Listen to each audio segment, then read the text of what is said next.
বিষ্ণুনবীর আরেকটা অভ্যাস ছিল, বাসি খাবার খেতেন না, জানেন?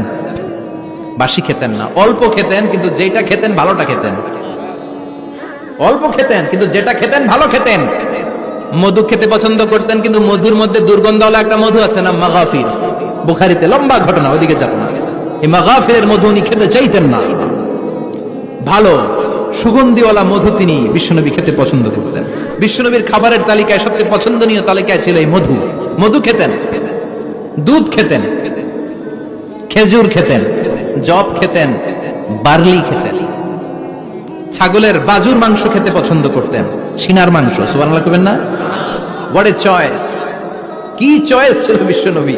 বাজুর মাংস খেতেন। বিশ্বনবী লাউ খেতে পছন্দ করতেন, লাউ।